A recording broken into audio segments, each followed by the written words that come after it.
देखिए, रायबरेली का और मेरे परिवार का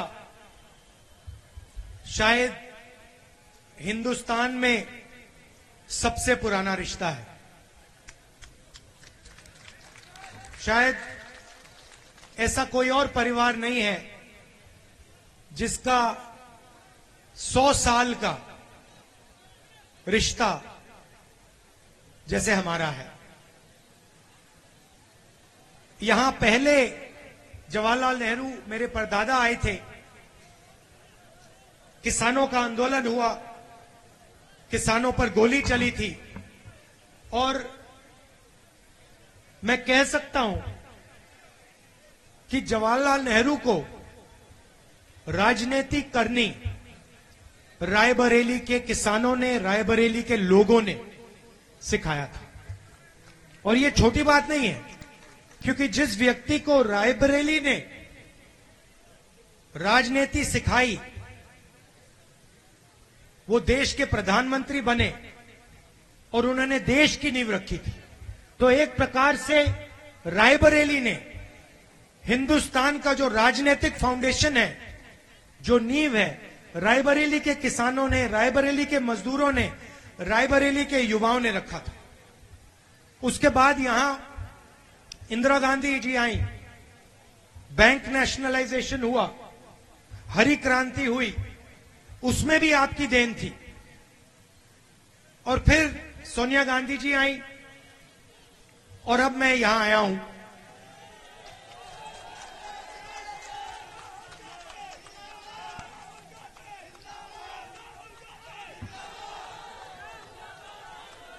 और देखिए, राजनीतिक रिश्ता एक होता है, मगर पारिवारिक मोहब्बत का रिश्ता भी दूसरा होता है। और मैंने 4000 किलोमीटर कर कर नफरत के बाजार में मोहब्बत की दुकान खोली और मोहब्बत की दुकान छोड़ो, आपने यहां मोहब्बत का मॉल खोल दिया है, सुपरमार्केट खोल दी। तो मुझे बहुत अच्छा लग रहा है कि मैं आपकी सेवा के लिए यहां आया हूं। आपके दिल में जो है, आपके जो सपने हैं, उनके लिए आपके साथ लड़ने आया हूं और आपने इतने प्यार से, मोहब्बत से मेरा स्वागत किया है, तो इसका धन्यवाद करता हूं आपसे। देखिए, रायबरेली में हमने काफी काम किया। मीडिया के दोस्त, मैंने मीडिया को दोस्त कहा, 2-3 यहां हैं, हमारे मीडिया के मित्र हैं, मुस्कुरा रहे हैं, चेहरे दिख रहे हैं। मगर सच बताऊं तो ये हमारे दोस्त नहीं है, आपके दोस्त नहीं है, किसानों के दोस्त नहीं है, अदानी के दोस्त हैं।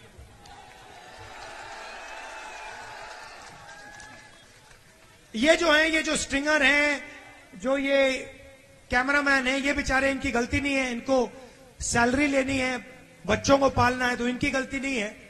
मगर जो बड़े मालिक हैं, इनके बड़े बड़े मैनेजमेंट के लोग हैं, बड़े एंकर्स हैं, वो तो अदानी जी के हैं, आपके हैं ही नहीं, हमारे हैं ही नहीं। हाँ, वो 24 घंटा नरेंद्र मोदी जी का चेहरा दिखाएंगे। कभी आपने मीडिया में किसान देखा है? टीवी पे कभी किसान को देखा? मजदूर को देखा? ये जो यहां बेरोजगार युवा हैं, उनको देखा कभी टीवी पे? टीवी देखो तो ऐसा लगता है भैया हिंदुस्तान में तो गरीबी नहीं है, बेरोजगारी नहीं है, महंगाई नहीं है, कुछ नहीं है। और सड़कों पे जाओ, सबसे बड़े मुद्दे महंगाई, बेरोजगारी, भागीदारी। रायबरेली अमेठी में काफी काम किया। रायबरेली में डिस्ट्रिक्ट हॉस्पिटल बनाया, लालगंज रेल कोच फैक्ट्री थी, NTPC thermal power station, AIIMS जिसको बीजेपी ने बंद कर रखा है, स्टॉल कर रखा है, स्पाइस पार्क जो बीजेपी ने बनने नहीं दिया, Sharda canal, Ganga bridge, Rajiv Gandhi institute of petroleum technology, राष्ट्रीय उड़ान academy, NIFT, footwear design development institute. और जब यूपीए की सरकार थी, अमेठी और रायबरेली में हाईवे के जाल बिछा दिए थे हमने। अमेठी को, रायबरेली को बाकी हिंदुस्तान से जोड़ा और पूरे रायबरेली अमेठी का जबरदस्त फायदा हुआ। मगर मीडिया वाले ये बात नहीं कहेंगे। मीडिया वाले आपको अदानी अंबानी की शादी दिखाएंगे। देखिए आपने अंबानी की शादी देखिए, 10 करोड़ रुपए की घड़ी, करोड़ों रुपए के लहंगे, दुनिया के सारे फिल्म स्टार, नाच गाना डांस, रायबरेली वाला डांस नहीं, हां वो पैसे से खरीदा वाला डांस। बात सही की आपने। तो मीडिया वाले नरेंद्र मोदी का चेहरा, अदानी का चेहरा, अंबानी का चेहरा। अब आप पूछोगे भाई ये हो क्या रहा है। मैं आपको बताता हूं। अदानी का, अंबानी का, ऐसे 20 अरबपतियों का नरेंद्र मोदी जी ने 16 लाख करोड़ रुपया कर्जा माफ किया है। आप जानते हो 16 लाख करोड़ रुपए कितना होता है? कोई नहीं जानता, आम आदमी नहीं जान सकता। मैं बता देता हूं आपको। अगर आप 24 साल का मनरेगा का पैसा इकट्ठा करो, वो 16 लाख करोड़ रुपए है। नरेंद्र मोदी जी ने 24 साल का मनरेगा का पैसा 22 लोगों को दिया है। हालत यह है कि 22 लोगों के पास उतना धन है जितना 70 करोड़ हिंदुस्तानियों के हाथ में है। स्टेज पे यहां पे 22 लोग बैठे हैं। हिंदुस्तान में 22 लोग हैं जो हिंदुस्तान के 70 करोड़ लोगों जितना धन रखते हैं और उनका कर्जा माफ हो रहा है। वो टीवी चलाते हैं, वो नरेंद्र मोदी जी को टीवी पे लाते हैं। अच्छा, प्रधानमंत्री की सैलरी क्या है जानते हो? प्रधानमंत्री का कितना है भाई? प्रधानमंत्री की सैलरी कितनी है? हाँ, 2.5 लाख होती है। मुझे एक बात बताओ, ये 2.5 लाख रुपए की सैलरी है तो ये हर रोज लाख रुपए का सूट कैसे पहनता है? ये दिन में 3 बार सूट बदलते हैं। एक सूट की कीमत 50,000, 60,000, 70,000, 1 लाख रुपए। दिन में 3 पहनते हैं, महीने में 90 हो गए, 1.5 लाख रुपए की सैलरी है। तो ये इनके लिए सूट कौन खरीद रहा है? बूट कौन खरीद रहा है? कहां से आ रहा है ये मीडिया कभी नहीं पूछेगी, कभी नहीं पूछेगी। कहेगी राहुल गांधी सफेद टी शर्ट क्यों पहन रहा है? 4000 किलोमीटर की यात्रा की और रास्ते पे मैंने किसानों से पूछा, युवाओं से पूछा, आप क्या चाहते हो? और हिंदुस्तान के सामने क्या समस्याएं हैं, क्या मुश्किलें हैं? 3 जवाब मिले। युवाओं ने कहा बेरोजगारी, किसानों ने कहा हमें सही दाम नहीं मिलता, मजदूरों ने कहा हमें कम पैसा मिलता है, और महंगाई। ये हैं मुद्दे। ये आप कभी टीवी पे नहीं देख सकते, सवाल ही नहीं उठता। तो हमने निर्णय लिया है कांग्रेस पार्टी ने कि अगर नरेंद्र मोदी 22 अरबपति बना सकता है तो हम करोड़ों लाखपति बना सकते हैं। अब आप कहोगे राहुल गांधी ने क्या बोल दिया? करोड़ों लाखपति कैसे बनेंगे? मैं आपको बताता हूं। हिंदुस्तान के सारे गरीब परिवारों की लिस्ट बनेगी, सारे के सारे गरीब परिवारों की लिस्ट बनेगी। भाई आप गरीब हो, आपका नाम क्या है? आलोक कुमार। आलोक कुमार का नाम और उसके परिवार के सब सदस्यों का नाम उस लिस्ट में जाएगा। करोड़ों नाम होंगे। हर परिवार में से एक महिला चुनी जाएगी और उस महिला के बैंक अकाउंट में साल के 10,000 नहीं, 20-30 हजार नहीं, 50-70-80 हजार नहीं, 90 हजार नहीं, 1 लाख रुपए बैंक अकाउंट में जाएंगे। आप 1 जुलाई को हिंदुस्तान में करोड़ों लोग जगेंगे। 8 बजे सुबह, 9 बजे सुबह वो अपना बैंक अकाउंट देखेंगे और उस बैंक अकाउंट में हिंदुस्तान की सरकार 8,500 रुपए डाल देगी। 1 जुलाई को होगा, 1 अगस्त को होगा, सितंबर, अक्टूबर, नवंबर, दिसंबर, हर महीने 8,500 रुपए ठकाठक ठकाठक ठकाठक अंदर। अब यहां पे पुरुष कहेंगे ये क्या कर रहे हो राहुल जी, आप महिलाओं को क्यों पैसा दे रहे हो, हमें भी चाहिए कहोगे तो समझाना पड़ेगा महिलाओं को क्यों देने हैं। 21वीं सदी में आप काम करते हो, पुरुष काम करते हैं, स्त्री भी काम करती हैं। अगर आप मजदूरी करते हो वो भी करती हैं, आप जॉब करते हो वो भी करती हैं, फिर आप घर जाते हो, आप रेस्ट करते हो और फिर वो 8 घंटे एक्स्ट्रा काम करती हैं, बच्चों की देखभाल करती हैं। सही बात है गलत बात है? सही बात है। इसीलिए महिलाओं के बैंक अकाउंट में साल का 1 लाख रुपए जाने वाला है। मगर मैं यूपी और हिंदुस्तान के पुरुषों को भी जानता हूं। मैं जानता हूं कि वो पैसा जो महिला के बैंक अकाउंट में जाएगा, एंड में वो आपके हाथ आएगा। अंत में आप प्रेशर डाल के कुछ ना कुछ तरीके से आप निकाल लोगे, तो दोनों का फायदा होगा। मगर इस पैसे से बच्चों की शिक्षा होगी, अगर स्वास्थ्य में अस्पताल जाने की जरूरत होगी तो अस्पताल में ये पैसा इस्तेमाल हो सकेगा। सोच क्या है कि हम हिंदुस्तान की जनता को पैसा देना चाहते हैं और यही काम हम बेरोजगार युवाओं के लिए कर रहे हैं।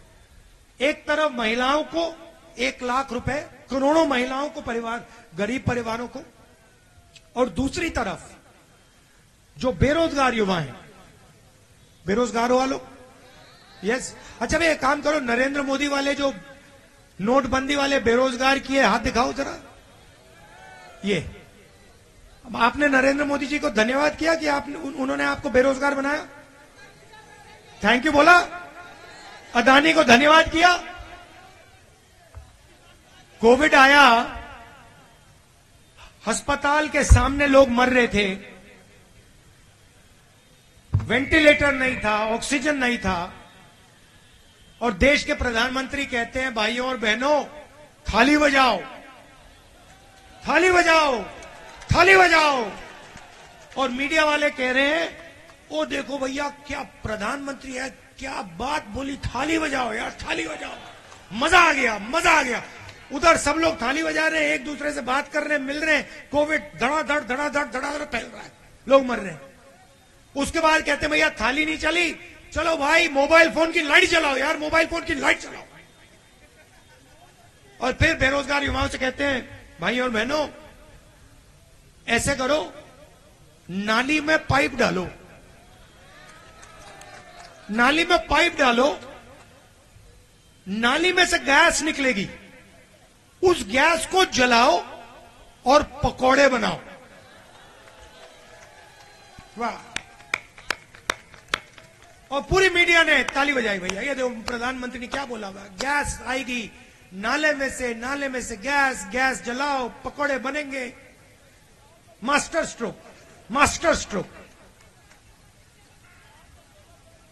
तो अब जिनको नरेंद्र मोदी ने बेरोजगार किया, मैं आपसे 2-3 चीजें कहना चाहता हूं। पहला काम, 30 लाख सरकारी नौकरियां हैं, हमने चेक किया है, 30 लाख सरकारी नौकरियां हैं। 15 अगस्त तक वो 30 लाख नौकरियां आपके हवाले हो जाएंगी। आप लोग पेपर करते हो, पेपर लीक होता है, ईमानदार लोग पढ़ते हैं, बेईमान लोग पेपर खरीद के फर्स्ट आ जाते हैं। जैसे ही हमारी सरकार आएगी, नया कानून बनेगा, पेपर लीक वाले सीधे जेल में जाएंगे। और ये जो फैशन बना रखा है कि प्राइवेट कंपनियां पेपर चेक करती हैं, पास फेल करवाती हैं, ये सब बंद हो जाएगा। पेपर होगा तो सरकारी इंस्टीट्यूशन, सरकारी कंपनी पेपर चेक करेंगी, पास फेल वो डिसाइड करेंगे। अब तीसरी मजे की बात, जो शायद किसी सरकार ने, दुनिया की किसी सरकार ने आज तक नहीं किया, क्रांतिकारी काम। हम हिंदुस्तान के सारे बेरोजगार युवाओं को पहली नौकरी पक्की का अधिकार देने जा रहे हैं। बोलूंगा। कॉलेज, यूनिवर्सिटी, डिप्लोमा होल्डर्स को एक अधिकार मिलेगा, अप्रेंटिसशिप का अधिकार। 1 साल की नौकरी मिलेगी, गारंटी, बेहतरीन ट्रेनिंग मिलेगी, साल का 1 लाख रुपया, महीने का 8,500 रुपए बैंक अकाउंट में, ठकाठक ठकाठक ठकाठक ठकाठक। अब होगा क्या? महिलाओं को, गरीब परिवारों को हमने पैसा दिया, बेरोजगार युवाओं को हमने पैसा दिया, उनकी ट्रेनिंग हमने करा दी। ये नौकरी पब्लिक सेक्टर, प्राइवेट सेक्टर, अस्पतालों में, सरकारी अस्पतालों में, कॉलेजेस, यूनिवर्सिटीज में मिलेगी, सरकारी ऑफिसेज में मिलेगी। अब हमने गरीबों के जेब में पैसा डाल दिया, बेरोजगार युवाओं के जेब में पैसा डाल दिया, उनको ट्रेनिंग दे दी। नरेंद्र मोदी ने अरबपतियों के जेब में पैसा डाला, उस पैसे से उन्होंने क्या किया? अमेरिका में जमीन खरीदी, दुबई में जमीन खरीदी, दुबई में बिजनेस खोला, बड़ी बड़ी गाड़ियां खरीदी। मगर जब हम गरीबों को पैसा देंगे, आप क्या करोगे? आप शर्ट खरीदोगे, पैंट खरीदोगे, जूता खरीदोगे, स्कूटर खरीदोगे, ठीक है? जैसे ही आप ये माल खरीदना शुरू करोगे, वैसे ही हिंदुस्तान की सारी बंद फैक्ट्रियां खुल जाएंगी, शुरू हो जाएंगी, काम करना शुरू कर जाएंगे। आपके जेब में पैसा जाएगा, आप माल खरीदोगे, आप शर्ट खरीदोगे, पैंट खरीदोगे, फैक्ट्रियां चालू हो जाएंगी, फैक्ट्रियों में आपको रोजगार मिलेगा, आपको रोजगार मिलेगा और पैसा आएगा, और माल खरीदोगे और फैक्ट्रियां खुलेंगी, और पहली बार 10 साल में पहली बार मेड इन इंडिया सचमुच में मेड इन चाइना का मुकाबला करेगा। मैं चाहता हूं कि ये देखो, ये फोन है, इस फोन के पीछे और ऐसे लाखों फोन के पीछे मेड इन चाइना लिखा हुआ है, राइट? हमारा सपना था, आईटीआई का सपना था कि हम यहां पे मेड इन इंडिया लिखें फोन के पीछे। यही सपना मैं पूरा करना चाहता हूं। इस फोन के पीछे made in India, made in Raebareli, made in Amethi, made in Uttar Pradesh. और इसका पहला कदम अप्रेंटिसशिप का अधिकार, पहली नौकरी पक्की, बैंक अकाउंट में 1 लाख रुपए और बेहतरीन ट्रेनिंग। अब यहां पे किसान होंगे, वो कह रहे होंगे कि भाई राहुल गांधी ने महिलाओं की बात कर दी, युवाओं की बात कर दी, हमारी बात नहीं की। सबसे पहले ये जो अधिकार है पहली नौकरी का, ये आपके बेटे को भी जाएगा, बच्चियों को भी जाएगा। जो गरीब परिवारों को पैसा मिल रहा है, उससे आपको भी फायदा होगा। मगर आप हिंदुस्तान की रीढ़ की हड्डी हो, इसलिए स्पेशल काम आपके लिए करना पड़ेगा, किसानों के लिए। अब भारत जोड़ो यात्रा में किसानों ने मुझे 2 बात बोली। पहली बात कही कि देखिए राहुल जी, हम कुछ भी मार्केट में खरीदते हैं, कम से कम दाम का होता है, चिप्स पैकेट का दाम लिखा होता है, मगर जब हम अपना माल बेचते हैं, हमें सही दाम नहीं मिलता। इसलिए पहला काम हम हिंदुस्तान के किसान के लिए कर रहे हैं, कानूनी मिनिमम सपोर्ट प्राइस, जिससे हिंदुस्तान के सारे किसानों को धान के लिए, गेहूं के लिए, शुगर केन के लिए, आलू के लिए कम से कम दाम सरकार दिलवाएगी। और दूसरा काम, अरबपतियों का नरेंद्र मोदी ने कर्जा माफ किया, किसानों का हम कर रहे हैं। मीडिया वाले जो लिखना है लिख लो, जो लिखना है लिख लो। हमने मनरेगा किया था, इन्होंने कहा मजदूरों की आदत बिगाड़ रहे हैं। हमने किसानों का कर्जा माफ किया था, ये कहते हैं किसानों की आदत बिगाड़ रहे हैं। नरेंद्र मोदी अदानी को लाखों करोड़ रुपए कर्जा माफ करके देता है, ये कहते हैं विकास हो रहा है।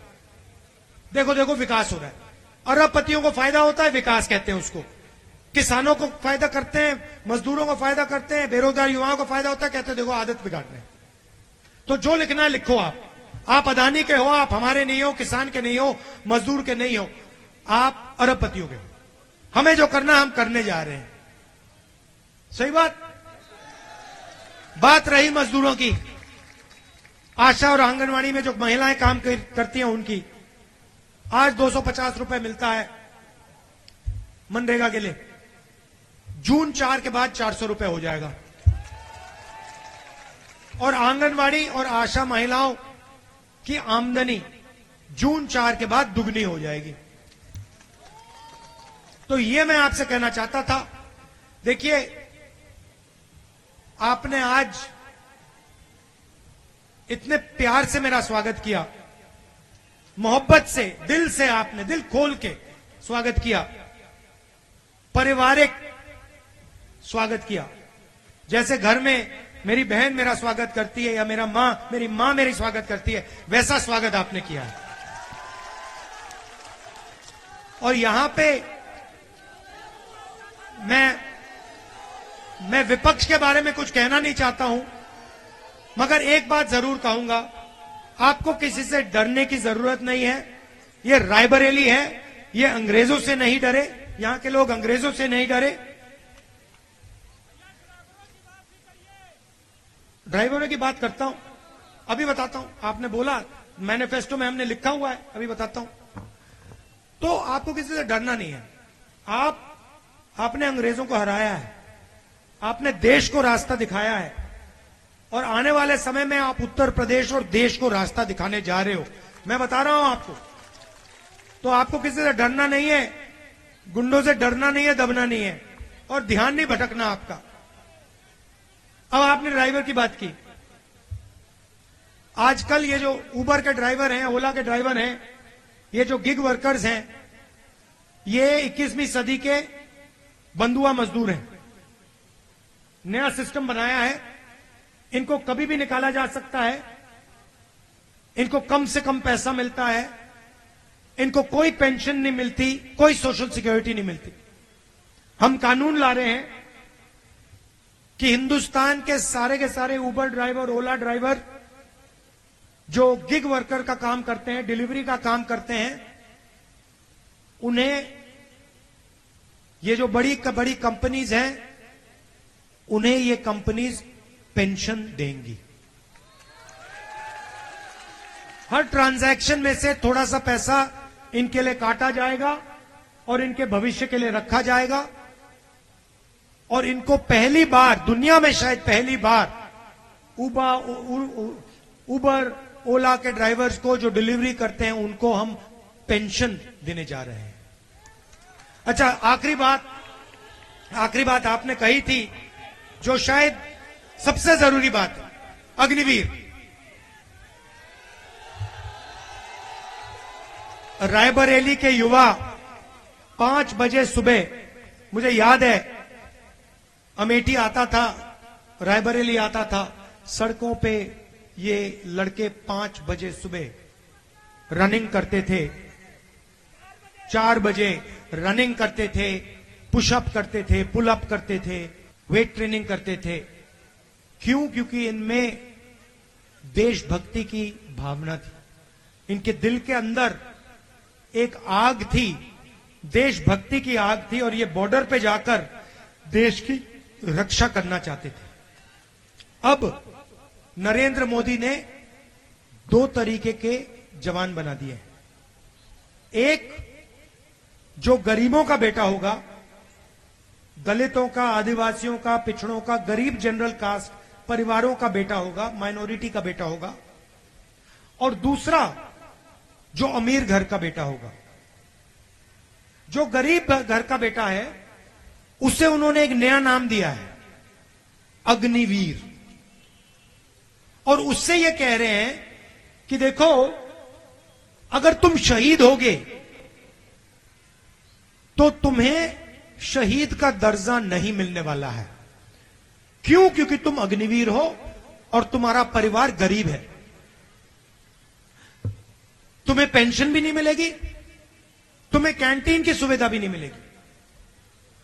अगर तुम शहीद हुए,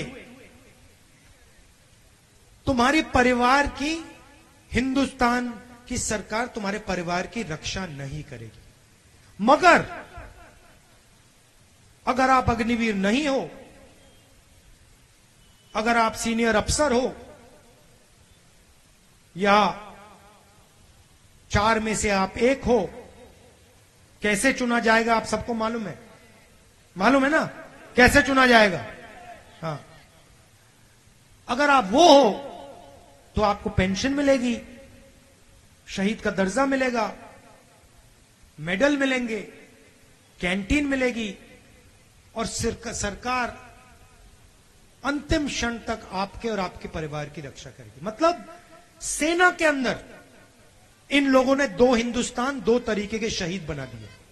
अभी हम ये मोदी ने क्यों किया? सबसे पहले आपको बताना चाहता हूं, हिंदुस्तान की सेना अग्निवीर के खिलाफ है। हिंदुस्तान की सेना अग्निवीर नहीं चाहती है। नरेंद्र मोदी और नरेंद्र मोदी के ऑफिस ने देश पर अग्निवीर योजना थोपी है।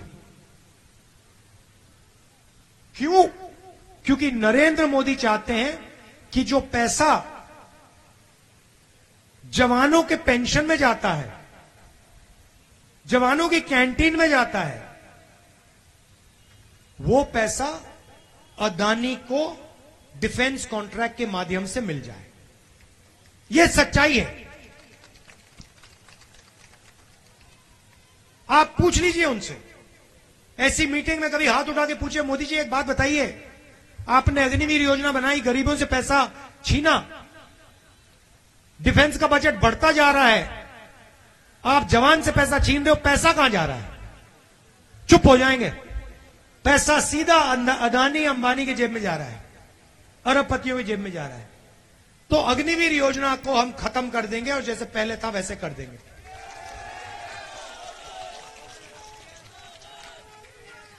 अच्छा, कल किसी ने यहां मुझे लिख के दिया, कल अमित शाह की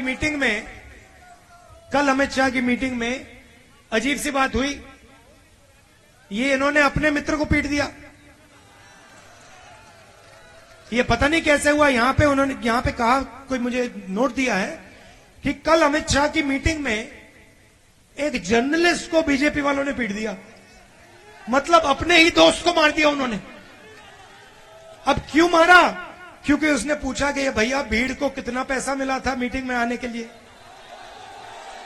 तो शायद ये मीडिया वालों में एक ऐसा अच्छा मीडिया वाला मिल गया जो इनसे डरा नहीं, और उसको इन्होंने अमित शाह की मीटिंग में पीट डाला। यह है हिंदुस्तान की सच्चाई। पहले मोदी जी 400 सीट की बात करते थे, 400 पार, अब 150 भी नहीं बोल रहे।